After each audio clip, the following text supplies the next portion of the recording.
Tears from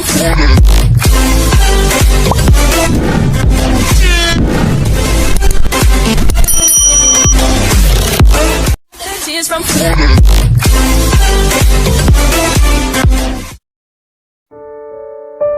Bingo, kenapa kau tetap ingin tinggal di rumah ayahmu? Bukankah kita sudah baikan? Radit agak cemberut seakan tidak ingin Nada kembali ke sana.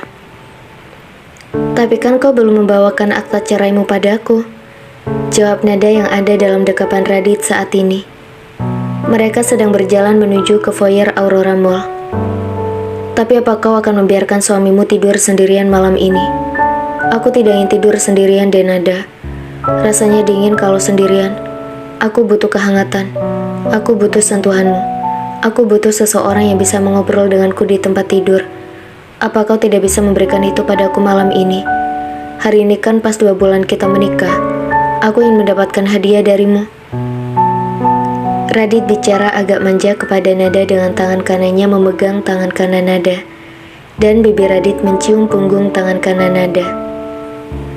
His, kemarin sebelum aku pergi, kau sudah mendapatkannya. Apa hari ini kau masih menginginkannya lagi? Aku menginginkannya tiap hari, Denada. Ayolah, jangan pulang ke rumah ayahmu. Aku sangat kesepian, Denada. Radit terus berusaha untuk membujuk Denada saat mereka sedang berada di foyer hendak masuk ke dalam mobil. His, manja sekali sih dia. Aku ingin sekali menolaknya. Tapi mendengar apa yang dikatakannya, aku tidak tega. Dia seperti bayi besar yang sangat manja. Gumam Nada sambil menatap wajah Radit dan tak tahu lagi harus bilang apa. Radit benar-benar memelas memohon kepada Nada. Radit meminta Nada untuk tinggal bersamanya malam ini. Begitu manja. Sama sekali tidak menunjukkan kalau dia adalah CEO perusahaan keluarga Prayoga. Dan Radit menunjukkan sikap itu di depan umum tanpa malu-malu di hadapan Nada. Yang tak pernah dilakukan sebelumnya saat Radit bersama Viola. Kenapa tidak menjawabku dan hanya menatapku seperti itu? Ayolah Denada, tinggal bersamaku. Aku tidak mau kembali ke rumahmu. Di sana masih ada Viola. Yes, berarti kalau aku mengajakmu ke tempat lain, selain tempat di mana Viola berada sekarang, kau mau kan? Radit bicara dengan sangat dekat sekali. Hingga nafas mereka satu sama lain bisa dirasakan oleh keduanya. Nada mengangguk setuju akhirnya, dan membuat hati Radit begitu senang melihat Nada mau mewujudkan keinginannya. Sandi, kami tidak jadi pergi dari sini. Aku akan menginap di Aurora Tower. Radit kembali mengajak Nada masuk ke dalam mall untuk menuju lift naik ke apartemennya di Aurora Tower meninggalkan Sandi yang sudah membuka pintu mobil, sendirian di lantai dasar. Kapannya bosku ini bisa berpikir dan bersikap layaknya manusia normal lagi? Aku seperti mengurus anak KBG yang sedang jatuh cinta sekarang. Komentar Sandi di saat Radit dan Nada sudah pergi dari foyer meninggalkannya. Sandi kemudian membuka jasnya dan dasinya, menaruh pakaiannya di jok mobil, lalu mengambil jaket, kacamata hitam, dan topinya sebelum menyuruh sopir Radit parkir mobil di basement. Baiknya aku bersantai dulu lah di sini. Aku sudah pusing sekali dari tadi pagi merubah-rubah jadwal acara. Sandi yang sedang galau memilih duduk sebentar di sana dengan menutup wajahnya dengan perlengkapannya tadi untuk menyamarkan kemeja yang digunakannya. Sandi tidak ingin terlihat oleh manajemen Aurora Tower kalau dia sedang merokok untuk menghilangkan penat. Tidak ada satupun orang di kantor Radit yang tahu bahwa Sandi selalu merokok di saat stres. Mereka hanya tahu Sandi adalah sosok misterius yang ada di samping Radit, yang cukup mereka takuti. Selain Warsono, Sandi yang merupakan anak dari Warsono adalah orang yang sangat berpengaruh dengan kesuksesan bisnis keluarga Prayoga. Tapi kadang Sandi juga mengalami stres berat apabila Radit menginginkan segala macam di luar kendalinya. Seperti hari ini, yang berubah-ubah jadwal seenaknya membuat Sandi yang merupakan sosok melankolis, perfeksionis, pusing bukan kepala. Bahaya sekali Radit hampir melihatku tadi. Radit, suara ini sepertinya aku mengenalinya. Sandi yang sedang merokok mulai mendengarkan dengan serius obrolan seorang wanita tak jauh dari posisinya duduk, yang suaranya tentu saja sangat dikenali oleh Sandi. Apa suamimu memiliki apartemen di sini? Tanya suara pria di sampingnya yang juga mengusik telinga Sandi. Pria yang sangat mesra merangkul pinggang Viola, dan Viola pun tidak tahu malu menempelkan kepalanya di bahu lelaki tersebut. Cuy, tadi di bawah dia mau mohon-mohon kepada Tuan Radit untuk tidak pergi meninggalkannya. Tapi sekarang, baru beberapa menit sudah punya gandengan baru. Tunggu. Sepertinya aku mengenal bule ini juga. Tapi di mana aku melihatnya ya? Wajahnya tidak asing lagi sepertinya. Sandi masih berusaha mengingat-ingat di mana dia melihat Sean. Sandi baru pertama kali bertemu Sean di acara berkebun di rumah Tante Mary. Tapi waktu itu, Sandi tidak terlalu dekat dengan Sean, sehingga wajahnya masih sedikit samar. Suamiku punya penthouse di sini, dan seluruh gedung ini adalah miliknya. Wah, boleh juga dia. Tentu saja, aku tidak akan menikah dengan orang yang sembarangan. Cepat, di mana mobilmu? Aku tidak mau ada yang curiga dengan kita sebelum rencana kita berhasil. Itu mobilku sedang diantar valet. Lalu Viola dan Sean pergi meninggalkan foyer tanpa menyadari keberadaan Sandi sama sekali. Bingung, apalagi rencana wanita itu dengan pria bule tadi ya. Ada saja yang dilakukannya. Kenapa wanita itu mempersulit hidupnya sendiri sih? Tuan Raditya memberikan uang yang banyak baginya asalkan mau meninggalkan negara ini setelah mereka bercerai, menjamin semua kebutuhannya terpenuhi. Dan bodohnya dia, malah ingin melakukan hal-hal yang akan membuatnya kehilangan semua jaminan itu. Aku heran dari mana Tuan Raditya bisa menemukan wanita seperti itu ya. Apa dia buta selama ini? Cinta memang bisa membuat orang menjadi buta, komen Sandi saat melihat Viola pergi meninggalkan foyer Aurora Mall, dan Sandi segera mengeluarkan teleponnya untuk menghubungi seseorang. B53AN, BMW Z4.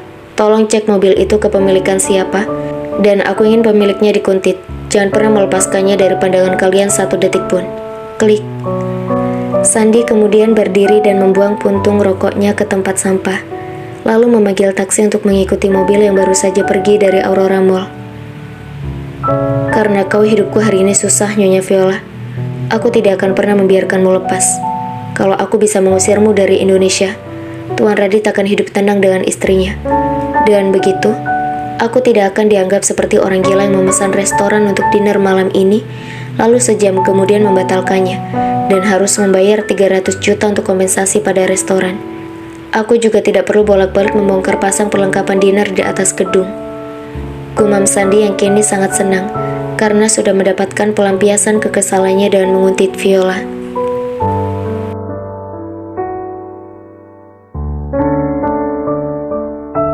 Tears from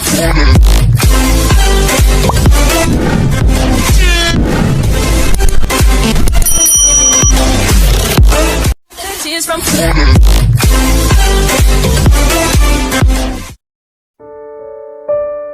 Tempat tinggal baru. Apa kau sudah selesai? Baru saja. Radit menghela nafas sambil meletakkan kepalanya di bawah leher Nada. Kalau begitu minggirlah.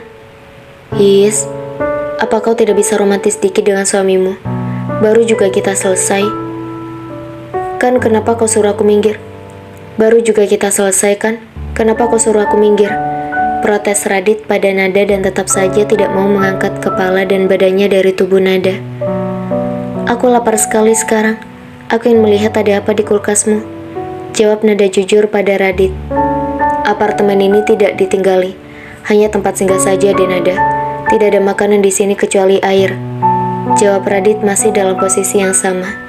Dirinya sungguh kelelahan setelah hampir 2 jam bermain bersama Denada. Tapi aku lapar sekali. Aku tidak bisa tahan lagi sekarang. Aku mau makan. Bangunlah dulu, carikan aku makanan. Kamu mau makan apa sayang? Tanya Radit akhirnya beralih juga dari atas tubuh Nada ke samping Nada dan mengambil teleponnya di nakas. Belikan aku udon ya, pinta Nada memelas sambil tersenyum kepada Radit. Sebentar ya, aku hubungi Sandi dulu. Radit diam sambil terus mengetik di handphonenya, mengirimkan pesan kepada Sandi setelah bicara pada Nada. Kenapa kau selalu menyuruh Sandi sih? Kasihan sekali dia mengerjakan semua perintahmu. Apa kau menggaji cukup besar? Tidak sebesar pengorbanan keluarganya bagi keluargaku, jawab Radit singkat. Apa keluarganya sudah bekerja lama denganmu? Radit mengangguk. Kakaknya bekerja sebagai asisten Eyang.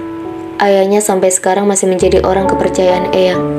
Dan sejak aku memutuskan untuk mengurus perusahaan keluarga Prayoga, Sandi yang membantuku. Radit menjawab sambil menaruh handphonenya di atas nakas, kemudian menarik selimut ke atas menutupi tubuh Nada dan tubuhnya. Ternyata dia adalah keturunan orang kepercayaan keluargamu ya. Berapa gajinya? Nada semakin kepo. Aku tidak tahu berapa gajinya, tapi mungkin menyentuh angka $1 juta. Semuanya Eyang yang mengatur, karena pekerjaannya sangat penting di perusahaan kami.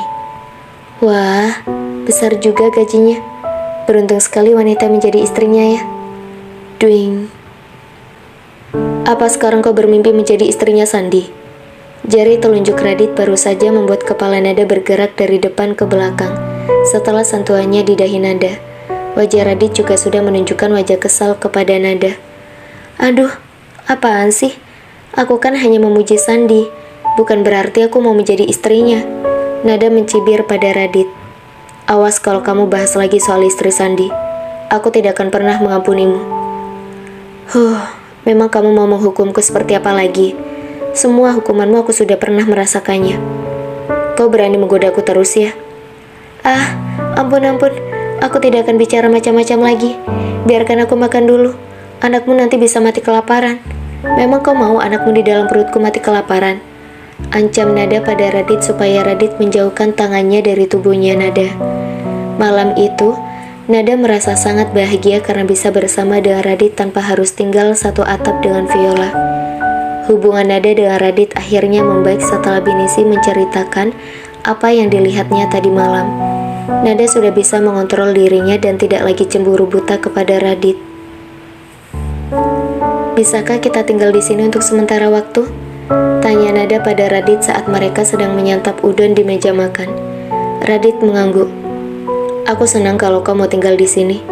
Lokasinya sangat dekat dengan kantorku, dan aku bisa pulang cepat. Tapi kalau aku tidak ada di apartemen, aku akan menyuruh Nisi untuk datang ke sini menemanimu. Aku juga akan menyuruh ajudanku untuk menunggu di depan apartemen ini, sehingga tidak ada yang bisa mendekat ke sini. Butik Viola ada di lantai 3, dan merupakan butik terbesar di mall ini. Dulu Viola sering gunakan apartemen ini sebagai tempat istirahatnya kalau dia sedang lelah berada di butik. Tapi apartemen ini sekarang sudah aku ganti pinnya. Dia tidak akan masuk ke sini lagi. Selain itu, aku juga akan menaruh penjaga di depan supaya Viola tidak lagi macam-macam padamu. Apa menurutmu itu cukup? Atau kau butuh pengamanan yang lainnya? Nada menggelengkan kepalanya. Semua sudah lebih dari cukup, tapi apartemen ini tidak punya kamar pembantu. Bagaimana nasib Binisi? Tanya Nada setelah menelan udon dalam mulutnya. Dia tidak akan menginap di sini. Aku tidak suka ada orang di apartemen selain aku dan orang yang aku cintai. Ningsi akan pulang dan datang kembali ke sini setiap harinya kalau aku pergi kerja. Nada cukup puas dengan jawaban dari Radit dan tidak lagi memberikan pertanyaan kepada Radit. Apa besok bisa menemaniku main ice skating lagi? Radit mengangguk. Yeay. Nada bertepuk tangan mendengar apa yang dikatakan oleh Radit. Malam itu Nada sangat bahagia sekali. Sudah menemukan tempat tinggal baru yang bisa ditempati bersama Radit tanpa gangguan dari Viola. Nada tadinya kepikiran untuk tinggal di rumah besar. Namun apa yang dikatakan oleh Radit ada benarnya juga menurut Nada. Terlalu banyak orang di sana, sehingga dirinya kurang mendapatkan privasi. Berbeda dengan di apartemen ini yang semua fasilitasnya dapat dinikmati tanpa gangguan satu orang pun. Bisa kau carikan untukku baju renang? Radit menghentikan tangannya dan menyuap makanan lalu meletakkan alat makannya dan menatap Nada. Apa kau ingin pindah ke apartemen ini karena kolam renang itu?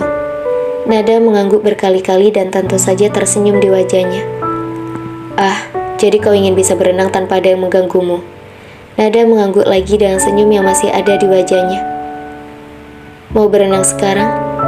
Ini sudah malam ya. Masuk angin nanti kalau berenang malam-malam. Protes Nada pada Radit sambil menggelengkan kepalanya. Lihatlah dulu, ayo. Aku tidak mau.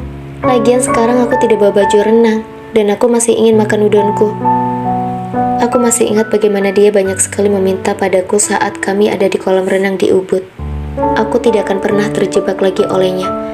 Apalagi sekarang aku sedang capek kayak gini. Enak saja dia.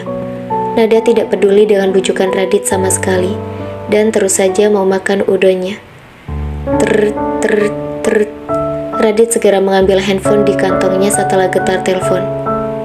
"Iya, Bu," jawab Radit menyapa seseorang di ujung teleponnya. Dia menunggu jawaban. "Aku sekarang ada di apartemen di Aurora Tower." Dia menunggu jawaban. "Baiklah, aku akan segera ke sana."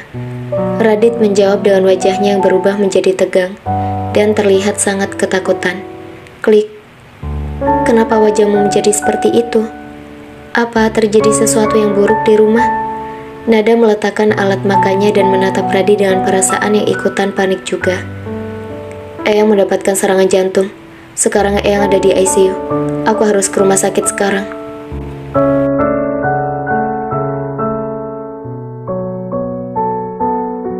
Tears from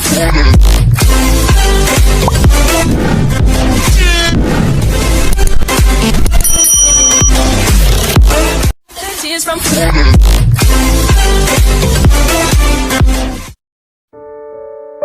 Memaksa ikut.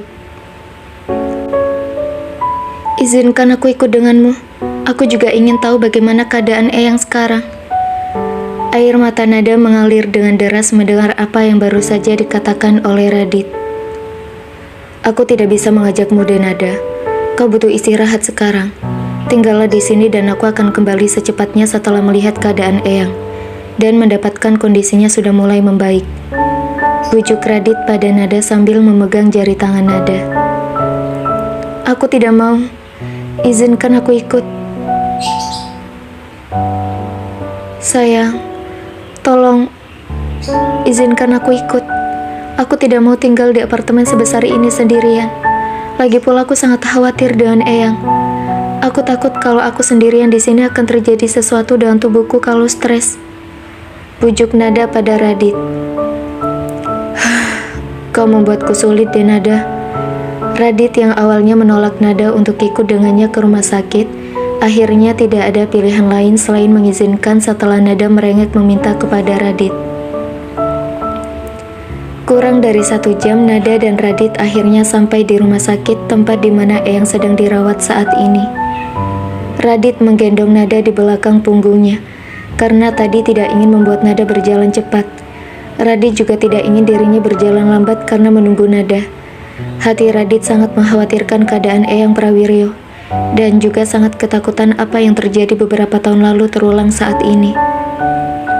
"Ibu, bagaimana kondisi Eyang?"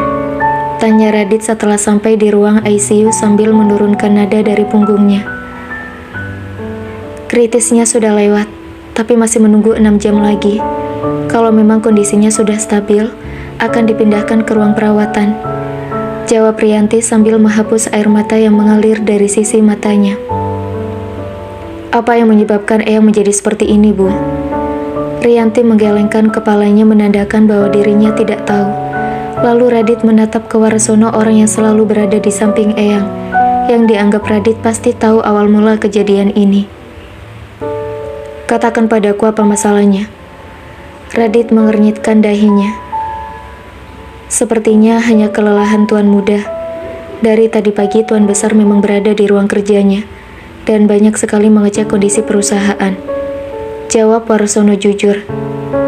"Kenapa kau tidak melarangnya untuk tidak membuka file perusahaan? Tuan Besar tidak mungkin bisa dilarang Tuan kalau sudah keinginannya."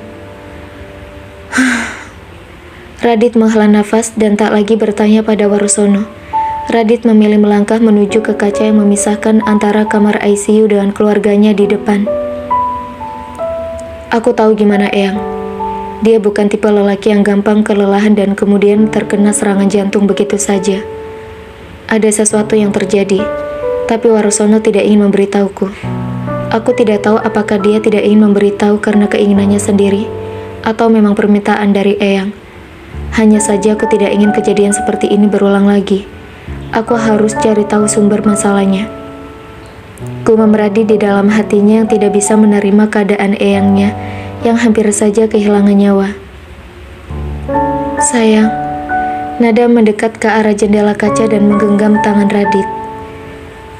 Terima kasih sudah menemaniku ke sini ya sayang, jawab Radit sambil merangkul tubuh Nada. Apa kau merasakan ada sesuatu yang aneh? Bisik Nada pada Radit. Kenapa kau berpikir seperti itu, Nada? Tanya Radit sambil menengok ke Nada mencari tahu alasan kenapa Nada berpikir seperti itu. Bisa kau mengajakku ke kafetaria sebentar? Ada sesuatu yang ingin aku katakan padamu, sayang. Nada tidak biasanya memanggil Radit dengan kata semanis ini, tapi malam ini Nada bicara dengan sangat manis dan sangat lembut kepada Radit, seakan mengetahui kesedihan hati Radit melihat Eyang Prawiryo berada dalam kondisi yang sangat lemah. Baiklah. Radit beralasan bahwa Nada sedang lapar dan ingin membeli sesuatu di kafetaria. Mereka berdua berjalan dalam diam menuju ke kafetaria. Nada sengaja tidak membuka percakapan lebih dulu karena Nada khawatir dia tidak bisa menjelaskannya secara runtut dan ingin berbicara dengan Radit dari hati ke hati dengan kondisi lebih tenang. Ada yang mau kau pesan, sayang? Mungkin jus jeruk saja. Radit menuliskan pesanannya lalu kemudian memberikan kepada waiters dan menunggu Nada bicara. Apa yang ingin kau katakan, sayang? Tanya Radit akhirnya saat Nada belum juga berbicara. Eyang ingin kita menikah, dan itu kurang dari 3 bulan yang lalu. Eyang baru bertemu denganku kurang dari 3 bulan yang lalu saat aku datang bertemu dengan ayah. Saat itu, aku sempat mendengar percakapan antara Eyang dan seseorang yang berdiri di sana. Eyang mengatakan harus memastikan kau sudah punya anak sebelum dirinya meninggalkan dunia dalam beberapa bulan ke depan. Aku tidak pernah menceritakan ini pada siapapun, dan mungkin saat ini adalah waktu yang tepat aku menceritakannya padamu. Aku agak sedikit curiga setiap kali pertemuan di ruang kerja bicara banyak adalah Tuan Bambang dan Nyonya Rianti. Padahal kata Bisiti, setiap keputusan keluarga selalu Eyang yang berbicara. Tapi selama aku berada di keluargamu, dari hari ke hari, semuanya seperti diserahkan kepada ayahmu dan ibumu. Eyang hanya melihat bagaimana mereka menjalankan kewajibannya sebagai orang tua. Jawab Nada sambil menunduk, tak berani menatap ke arah Radit. Radit menghela nafas. Belum ada kata-kata yang ingin dikeluarkannya. Saat ini hatinya sedikit syok mendengar apa yang baru saja dikatakan oleh Nada. Untuk beberapa saat hingga waiters mengantar jus jeruk ke meja Nada, Radit masih belum juga berbicara. Sayang, maafkan aku telah membuatmu banyak pikiran, ujar Nada sambil menunduk. Radit tidak bicara, hanya mengepalkan tangannya dengan air mata yang susah payah ditahan olehnya. Tapi akhirnya lepas juga dari sudut matanya. Hatinya sangat sakit mendengar apa yang dikatakan oleh Nada. Jadi selama ini Eyang sakit, dan aku tidak tahu apa-apa. Selama ini aku hanya menyalahkannya karena memaksaku untuk mendapatkan anak. Betapa egoisnya aku yang tidak tahu kondisi kesehatannya. Aku hanya mementingkan diriku sendiri dan egoku untuk tetap bersama dengan orang yang aku cintai. Tapi aku tidak memperdulikan apa yang dibutuhkan oleh keluargaku. Aku tidak pernah memikirkan betapa pentingnya seorang keturunan, karena selama ini yang aku pikirkan hanyalah cinta. Aku tidak pernah memikirkan tentang pewaris keluarga, tentang ibuku yang merindukan seorang cucu, tentang ayahku yang bekerja cukup keras menanggung semua beban perusahaan. Aku benar-benar egois selama ini. Maafkan aku, Eyang. Pantas Nada sangat perhatian padamu. Sejak awal menikah, aku pikir dia hanya mencari muka di hadapanmu. Tapi ternyata dia mengetahui rahasia yang tidak kita ketahui. Aku juga berterima kasih padamu, Eyang. Karena kau, aku bisa menemukan seorang wanita yang tepat dan sudah sangat aku cintai sekarang. Gumam Radit di dalam hatinya, yang tidak dapat dikeluarkan, dan hanya bisa diwakili dengan air matanya yang sedikit mengalir dari sudut matanya. Sayang, apa kau tidak apa-apa?